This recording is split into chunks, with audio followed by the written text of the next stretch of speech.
Tadi saya mengatakan bahwa Islam itu pro dengan kualitas. Ada beberapa ayat yang bisa saya sebutkan. Misalnya dalam surah Al-Mulk ayat 2. Allah berfirman, "A'udzubillahi minasyaitonirrajim. Alladzi khalaqal mauta wal hayata." Ya. Dialah yang menciptakan kematian dan kehidupan. Untuk apa? Liyabluwakum ayyukum ahsanu amala. Ya. Untuk menguji kamu, ya. Siapa di antara kamu yang bisa membuktikan amalannya yang terbaik, ahsan. Ya. Ahsan itu apa? Ahsan itu yang paling berkualitas, paling yang baik. Ya. Allah menciptakan ada kematian, ada kehidupan, itu supaya apa?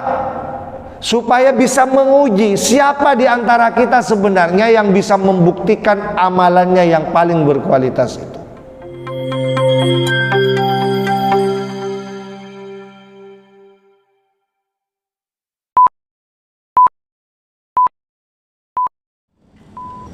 Bismillahirrahmanirrahim.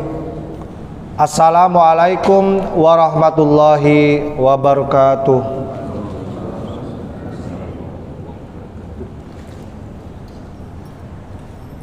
Hamdan thayyiban mubarakan fi. Asyhadu an la ilaha illallah wa asyhadu anna Muhammadan abduhu wa rasuluh, amma ba'd. Jamaah salat subuh yang dimuliakan Allah, puji syukur alhamdulillah, marilah kita sama-sama panjatkan kehadiran Allah Subhanahu wa taala. Hingga pagi hari ini semua kita masih diberikan banyak nikmat oleh Allah. Nikmat sehat, nikmat kesempatan, nikmat iman, semuanya kita gunakan dengan sangat baik. Pada pagi hari ini kita bisa sujud, ruku di hadapan Allah Subhanahu wa taala. Semoga apa yang kita laksanakan pada pagi hari ini bisa diterima oleh Allah sebagai amal ibadah, dan insya Allah akan menjadi salah satu bekal kita kelak menghadap Allah Subhanahu wa ta'ala. Kita juga berharap apa yang kita laksanakan pada pagi hari ini bisa menjadi awal terbaik agar kehidupan kita sehari-hari diliputi dengan berbagai kebaikan-kebaikan. Kita juga berharap apa yang kita laksanakan pada pagi hari ini bisa meningkatkan keimanan dan ketakwaan kita kepada Allah Subhanahu wa taala. Salawat serta salam marilah kita juga sampaikan kepada junjungan kita Nabi Muhammad sallallahu alaihi wasallam, kepada keluarganya, kepada para sahabatnya, dan juga kepada seluruh umatnya yang tetap setia memegang teguh ajarannya hingga akhir zaman nanti. Jamaah salat subuh yang dimuliakan Allah, pada pagi hari ini marilah kita sejenak mengaji bersama kembali, sekedar untuk memenuhi kebutuhan ruhani kita, supaya sama-sama dapat kita bisa memenuhi pada pagi hari ini. Dan untuk hari ini, apa yang menjadi kebutuhan duniawi kita akan kita penuhi, dan apa yang menjadi kebutuhan ukhrawi kita juga akan penuhi. Oleh karena itu, marilah kita sejenak mengaji bersama supaya keduanya bisa kita sama-sama penuhi. Bapak Ibu sekalian, jamaah sholat subuh yang dimuliakan Allah, beberapa hari yang lalu ada pengajian yang temanya menurut saya sangat menarik, ya. Tema ini terkait dengan apa yang sebelumnya sudah disampaikan dan akan kita lanjutkan pada pagi hari ini, ya. Temanya tentang menjadi muslim yang berkualitas, ya. Bagaimana menjadi seorang muslim yang berkualitas, ya.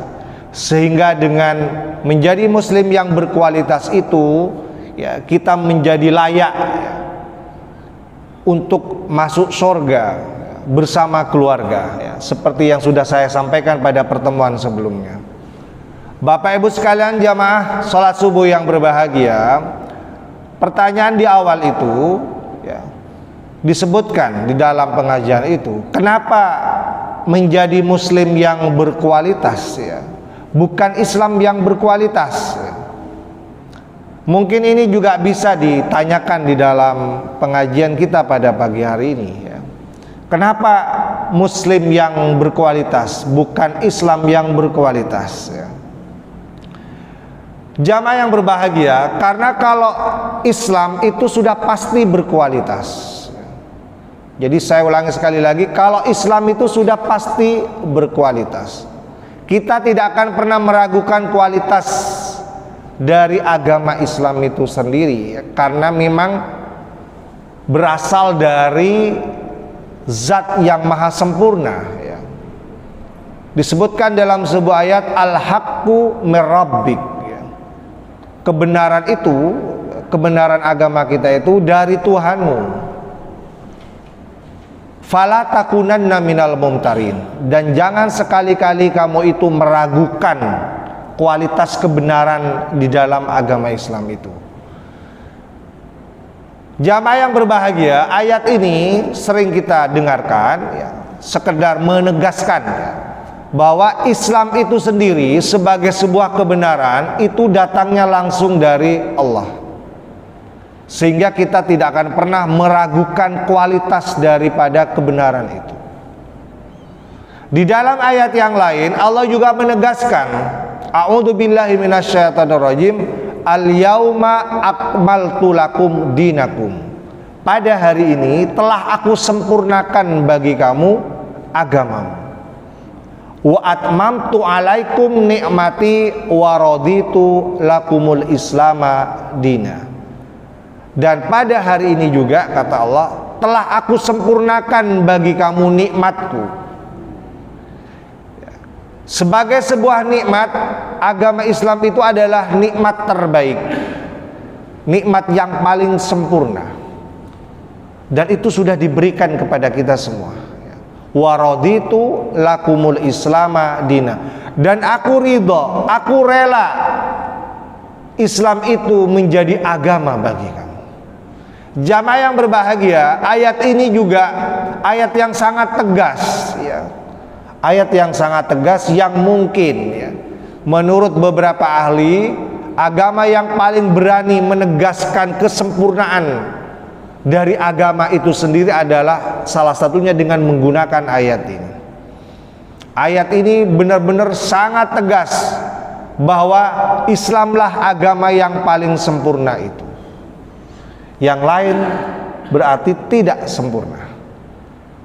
Ayat ini sekali lagi memberikan ketegasan setegas-tegasnya betapa Islam yang kita yakini kebenarannya itu adalah sempurna, agama yang kamil, agama yang sempurna. Jamaah yang berbahagia, namun demikian walaupun Allah sudah menegaskan bahwa Islam adalah agama yang sempurna dan kita meyakini itu, tetapi tidak semua muslim itu sempurna. Tidak semua muslim itu berkualitas. Walaupun sudah ada penegasan bahwa Islam itu sempurna, sangat berkualitas, tetapi belum tentu ya, penganutnya ya, muslim itu adalah penganut Islam itu sendiri menunjukkan kualitas itu ya. Ada banyak fakta-fakta yang mungkin harus kita akui secara jujur ya. Saya kasih contoh saja supaya lebih mudah. Islam mengajarkan kepada kita ya, kalau kita belajar di pesantren misalnya, belajar fikih ya, salah satunya itu selalu dimulai dengan sebuah ajaran hidup bersih ya. Makanya ada kitab Thaharah namanya. Jadi kalau nanti ada ustadz kita yang yang secara berseri mengkaji tentang fikih ya, itu bab pertama itu biasanya bab pertama yang diajarkan oleh Islam itu adalah bagaimana kita bersih, suci ya. Itu ajaran pertama. Kalau kita belajar fikih itu kita diajarin hidup bersih, suci itu seperti apa. Itu materi pertama. Pertanyaannya adalah apakah kita termasuk yang pertama juga untuk mengamalkan ajaran itu? Apakah hidup kita ini sudah bersih fisiknya, suci hatinya, dan seterusnya? Kan belum tentu ya. Jadi walaupun Islam itu mengajarkan bagaimana hidup yang bersih, bagaimana hidup bersuci, belum tentu penganutnya itu juga membuktikan itu ya. Makanya temanya itu menjadi muslim yang berkualitas ya, supaya kita bisa mengajarkan kepada semua yang memeluk Islam itu, kepada kita semua, bagaimana menunjukkan kualitas Islam itu sendiri. Jamaah yang berbahagia, saya pernah dapat gurauan dari teman-teman ya. Misalnya contoh masjid ya. Kita sangat menjaga masjid ini bersih, makanya banyak orang senang sholat di sini ya. Jamaahnya juga paling banyak. Di antara masjid-masjid yang pernah saya kunjungi, yang saya tahu, di mana saya juga mengisi acara di situ, masjid di sini termasuk yang paling disukai ya, banyak jamaahnya ya. Mungkin salah satunya karena nyaman di sini, bersih, enak ya, kita beribadah ya. Fasilitasnya juga sangat memanjakan kita untuk khidmat, khusyuk beribadah ya. Fasilitasnya di luar juga, kamar mandinya bersih, iya kan? Bagaimana kita bisa membuktikan ajaran bersih dan suci itu bisa kita praktekkan di masjid ini ya. Coba dibandingkan dengan masjid-masjid yang lain misalnya, belum tentu ya. Sehingga ada juga masjid yang sepi ya. Yang sepi, bahkan ada yang sekedar dikunjungi ya, kalau ada kebutuhan, misalnya mau ke kamar mandi misalnya ya kan ada itu masjid yang sampai menulis tulisan ya, dilarang hanya sekedar buang air di situ ya kan ada itu masjid yang sepertinya tidak mampu mempromosikan dirinya gitu ya, sampai pasang seperti itu ya. Jamaah yang berbahagia, bahkan ada yang memberikan gurauan yang saya katakan tadi itu ya. Kalau ingin tahu bedanya ya, masjid yang ini dengan masjid yang itu, lihat kamar mandinya bersih atau tidak bersih ya. Nah, sampai sebegitunya ya, menilai kualitas ya, bagaimana mengelola masjid itu ya, sesuai dengan ajaran Islam yang bersih dan suci itu. Belum lagi pada diri kita sendiri, apakah kita ini sudah menjaga kebersihan setiap hari ya kan? Apakah kita sudah menjaga kesucian kita setiap hari? Jamaah yang berbahagia, oleh karena itu ayo kita bersama-sama ya, menunjukkan bahwa Islam itu benar-benar berkualitas, Islam itu benar-benar sempurna dengan perilaku kita ya. Jamaah yang berbahagia, contoh yang lain misalnya, Islam itu mengajarkan kita kedamaian, hidup damai, rahmatan lil alamin ya. Karena Allah mengutus Rasulnya itu adalah rahmatan lil alamin. Wa ma arsalnaka illa rahmatan lil alamin. Tidaklah kami utus kamu ya Muhammad ya, illa rahmatan lil alamin, kecuali akan menjadi rahmat ya, bagi semesta alam. Kalau kita mau menggunakan ayat ini, maka kita harus siap menjadi rahmat bagi semua orang ya, semesta. Karena diutusnya Rasulullah itu juga itu ya. Muslim yang berkualitas itu kalau menggunakan ayat ini adalah muslim yang siap menebarkan kasih dan sayang kepada semua orang.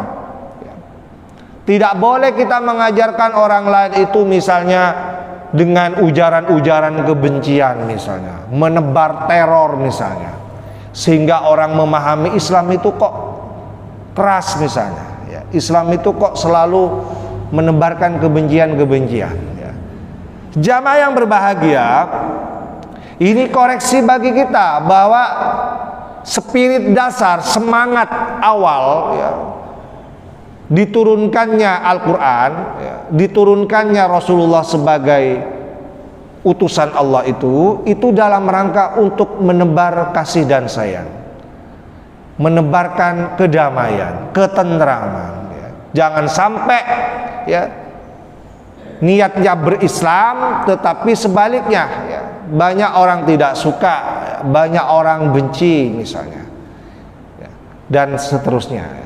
Jamaah yang berbahagia, dan masih banyak contoh-contoh yang lain yang mungkin perlu menjadi koreksi kita bersama, betapa masih banyak perilaku kita yang tidak mencerminkan bahwa kita ini benar-benar berkualitas, kita ini benar-benar sempurna sebagaimana sempurnanya ajaran Islam itu. Bapak Ibu sekalian jamaah yang berbahagia, pertanyaan berikutnya, bagaimana Ustadz supaya kita menjadi muslim yang berkualitas itu? Ya, bagaimana? Tadi saya mengatakan bahwa Islam itu pro dengan kualitas. Ya, ada beberapa ayat yang bisa saya sebutkan, misalnya dalam surah Al-Mulk ayat 2. Allah berfirman, "A'udzubillahi minasyaitonirrajim. Alladzi khalaqal mauta wal hayata." Ya. Dialah yang menciptakan kematian dan kehidupan. Untuk apa? Liyabluwakum ayyukum ahsanu amala. Ya. Untuk menguji kamu, ya. Siapa di antara kamu yang bisa membuktikan amalannya yang terbaik, ahsan. Ya. Ahsan itu apa? Ahsan itu yang paling berkualitas, paling yang baik. Ya. Allah menciptakan ada kematian, ada kehidupan, itu supaya apa? Supaya bisa menguji siapa di antara kita sebenarnya yang bisa membuktikan amalannya yang paling berkualitas itu. Ya. Jadi tidak sembarangan Allah itu menunjukkan setiap hari kepada kita, ada yang baru lahir, ada yang sudah masuk kuburan. Itu tujuannya apa? Supaya kita itu paham, kita itu sedang diuji siapa sebenarnya di antara kita yang masih hidup ini yang bisa menunjukkan ahsanu amala, amalannya yang paling berkualitas itu. Ya. Ini ayat, salah satu ayat yang bisa kita tunjukkan betapa Islam itu pro terhadap amalan yang berkualitas. Di dalam hadis misalnya disebutkan, ya, diriwayatkan oleh Imam At-Tabrani dalam kitab Al-Mu'jamul Kabir, ya. Hadis ini juga disahihkan oleh Syekh Albani, ya. Beliau mengatakan di dalam hadis ini Rasulullah bersabda, ya, di dalam hadis ini. Apa sabda Rasulullah itu? Ya. Rasulullah bersabda bahwa Allah itu mencintai orang, ya. Innal abda, sesungguhnya seorang hamba itu idza amila amalan, apabila dia beramal, ya. Idza amila amalan, apabila dia melakukan sebuah amalan, ahabballah, Allah itu sangat cinta. Allah itu sangat cinta. Apabila apa? Ayyutqinahu, apabila dia menjadikan amalannya itu itqon. Itqon itu berkualitas. Jadi Allah itu sangat mencintai amalan seorang hamba kalau itu dilakukan secara berkualitas. Ayyutqinahu.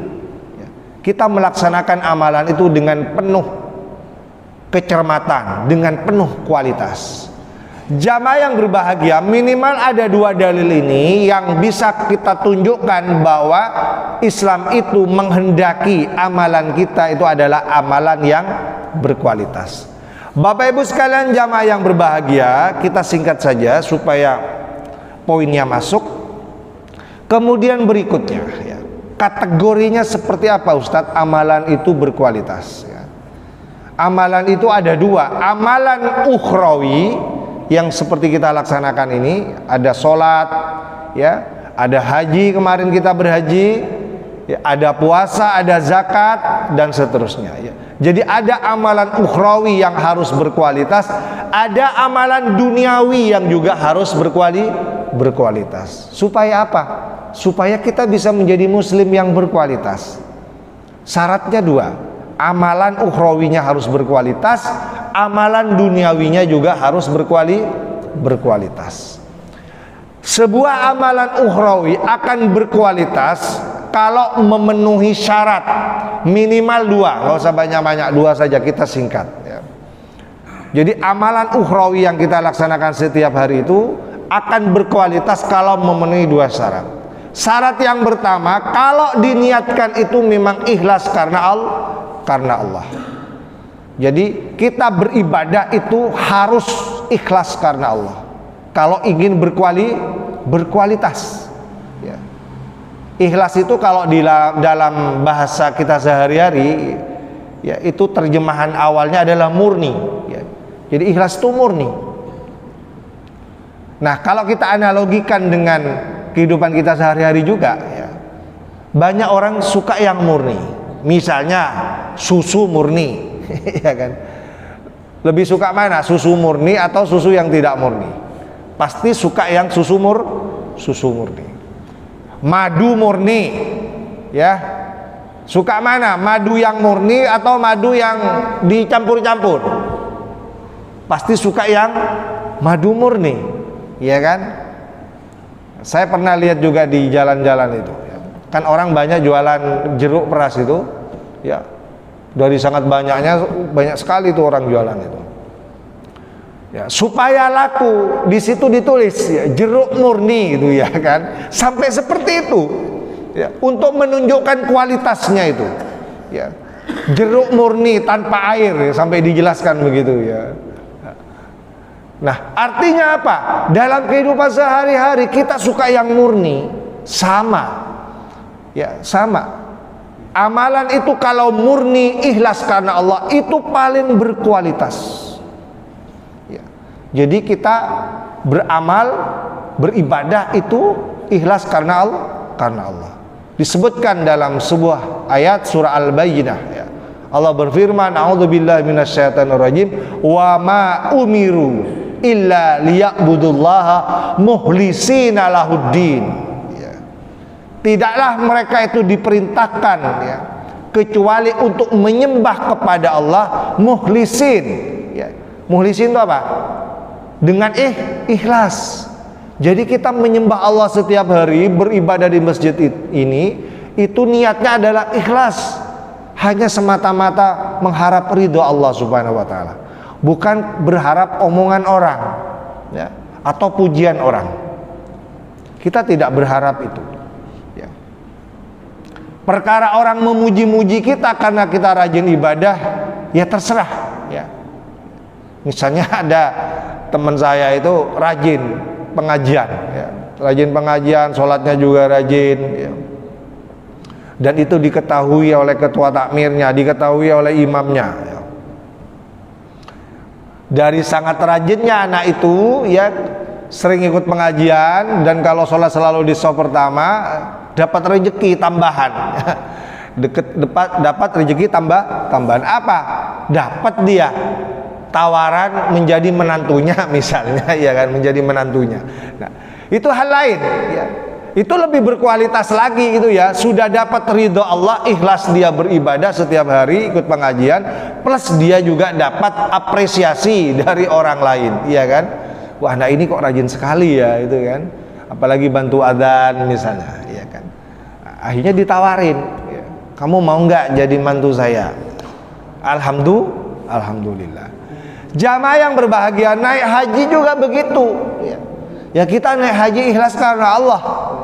Perkara nanti pulang ke Indonesia dipanggil haji, ya tidak apa-apa, itu memang budaya kita di sini. Walaupun di negara lain tuh nggak ada orang dipanggil haji itu ya. Jadi di negara lain, apalagi di negerinya sendiri, nggak ada itu. Makanya orang-orang Arab itu kan nggak pernah ditempelin haji siapa, enggak. Itu hanya ada di sini, di Indonesia ya. Budaya kita ya mengatakan, menjelaskan ya, bahwa orang yang baru pulang naik haji atau sudah naik haji biasa itu sudah dipanggil Pak Haji, ya nggak apa-apa ya.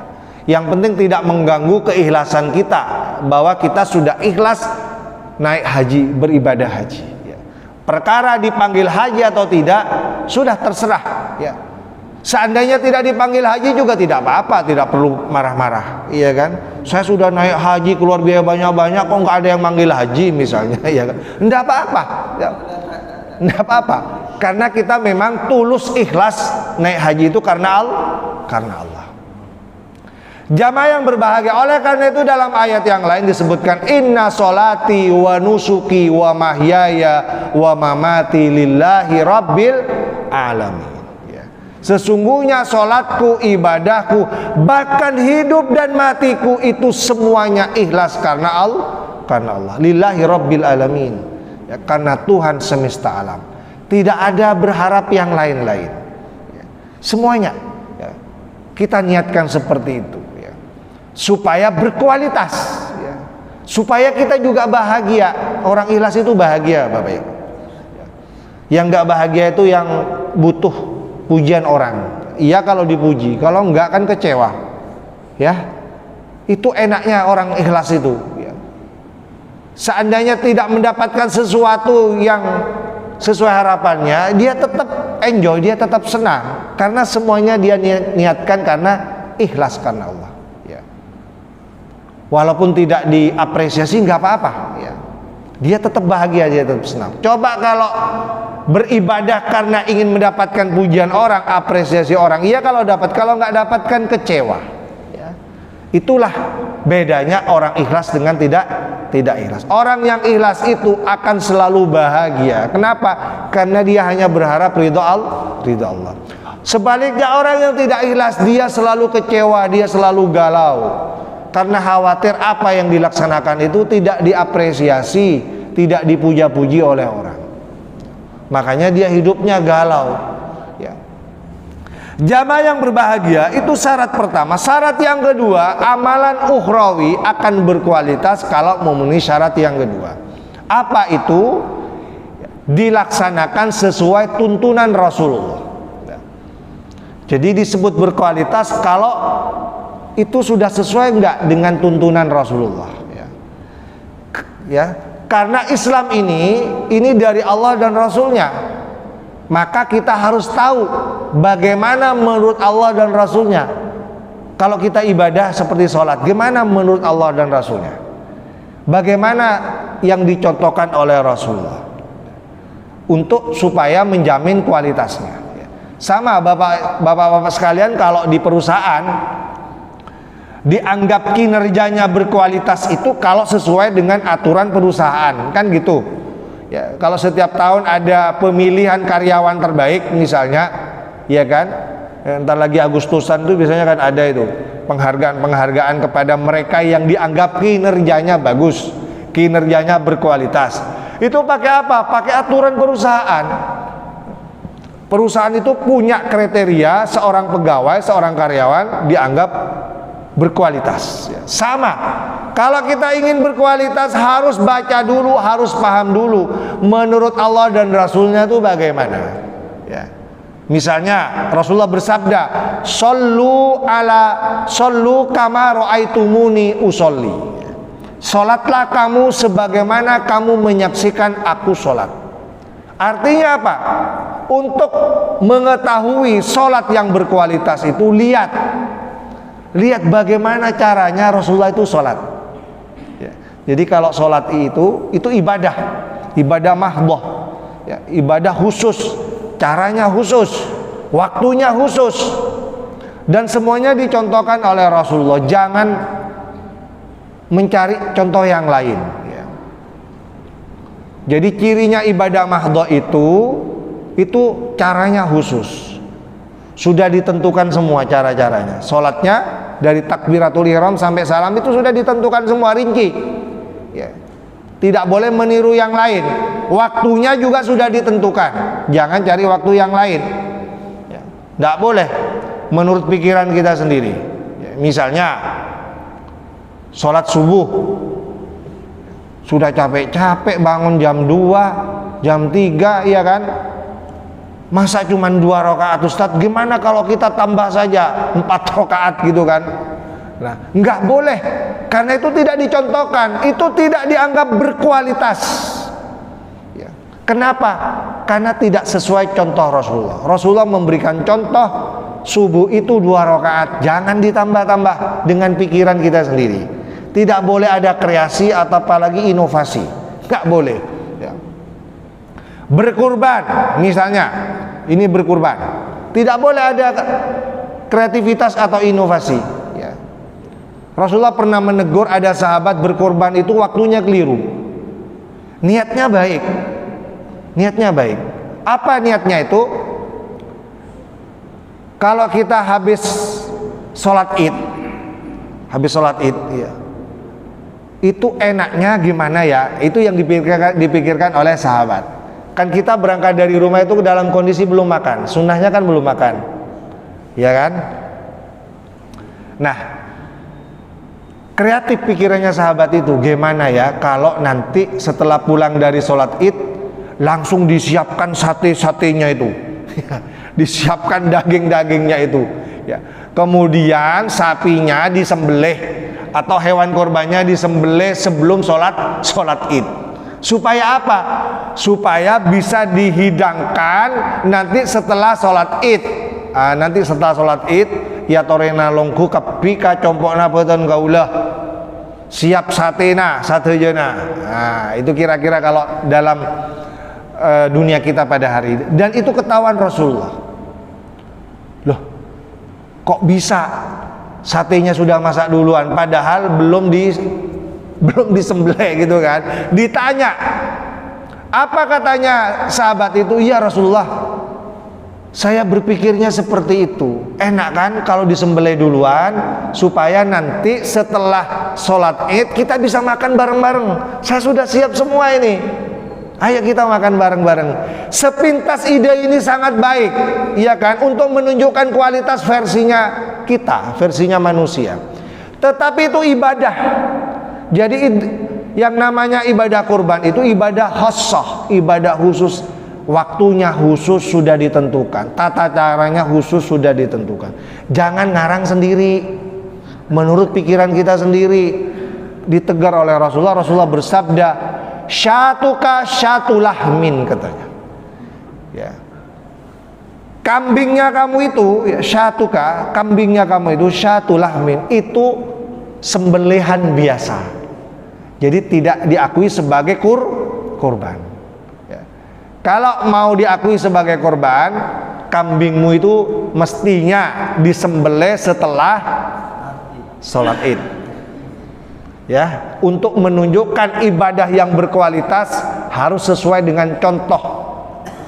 Ya, waktunya setelah sholat id. Itu cirinya. Ya, ciri ibadah berkualitas, ya, harus sesuai contoh, waktunya sesuai contoh, tata caranya sesuai contoh. Makanya disebutkan dalam sebuah hadis, man amila amalan laisa alaihi amruna fahuwa raddun. Barang siapa yang beramal sebuah amalan yang itu tidak sesuai dengan perintah kami, tidak sesuai dengan contoh kami, fahuwa raddun, maka amalan itu tertolak. Persis sama seperti yang dikreasikan oleh sahabat tadi, ya. Walaupun niatnya baik dan terbukti itu bermanfaat karena setelah pulang bisa makan bareng-bareng, tetapi karena tidak sesuai contoh, tidak sesuai perintah, waktunya tidak tepat, maka itu tertolak. Itu bukan kurban, tapi sembelihan biasa. Jamaah yang berbahagia, jadi sekali lagi dalam urusan ibadah, ya, berlaku kaidah al-aslu fil ibadah at-tahrim. Ya. Asal daripada ibadah itu haram dikerjakan. Jadi sebelum ada contohnya haram. Nggak boleh, ya, mengerjakan sebuah amalan yang belum ada contohnya, belum ada perintahnya, ya. Makanya kaidah fikihnya mengatakan al aslu fil ibadah at-tahrim, atau ada yang mengatakan haramun, ya. Asal daripada ibadah itu haram, tidak boleh dikerjakan dulu kalau belum ada contohnya. Itu rumus, ya. Ini bedanya urusan ibadah dengan urusan dunia, ya. Nah, sedikit lagi. Dalam urusan dunia sebaliknya, Bapak Ibu, ya. Dalam urusan dunia rumusnya beda. Apa rumusnya? Al aslu fil asyail ibahah, ya. Dalam urusan dunia asal daripada sesuatu itu adalah al ibahah, boleh, ya. Jadi kalau urusan dunia boleh, silahkan boleh kerjakan, ya. sebelum ada larangan. Ya. Al aslu fil asya'il ibah, disebutkan dalam kaidah yang lain, al aslu fil muamalah al ibahah, boleh. Ya. Sebelum ya dulu ada alat dalil at-tahrim, ya. Sebelum ada dalil yang menunjukkan keharamannya, ya. Itu rumusnya. Jadi bedanya urusan ibadah dengan urusan dunia, rumusnya itu. Kalau rumus ibadah itu jangan kerjakan dulu sebelum ada contohnya. Sebaliknya, kalau urusan dunia kerjakan dulu, silahkan. Boleh semuanya dikerjakan sebelum ada larangan. Itu bedanya, ya. Jadi mudah kalau punya rumus seperti ini, mudah. Jamaah yang berbahagia, saya kira ini saya tidak bisa melanjutkan karena waktunya habis, ya. Karena setelah ini mestinya kita akan lanjutkan pada pembahasan berikutnya. Apa itu amalan duniawi yang berkualitas seperti apa, Ustadz? Ya. Nah, nanti kita akan lanjutkan pada pertemuan Ahad yang akan datang. Saya simpan dulu. Penasaran, tidak apa-apa penasaran, supaya hari Ahad kita bisa berjamaah lagi di sini, ya. Jadi sekali lagi, pada pagi hari ini saya baru menyampaikan amalan ukhrawi yang berkualitas. Amalan duniawi yang berkualitas nanti akan saya sampaikan pada hari Ahad yang akan datang. Supaya apa? Supaya kita tahu menjadi muslim yang berkualitas itu seperti apa. Marilah kita tutup pengajian kita pada pagi hari ini dengan doa kafaratul majlis. Assalamualaikum warahmatullahi wabarakatuh.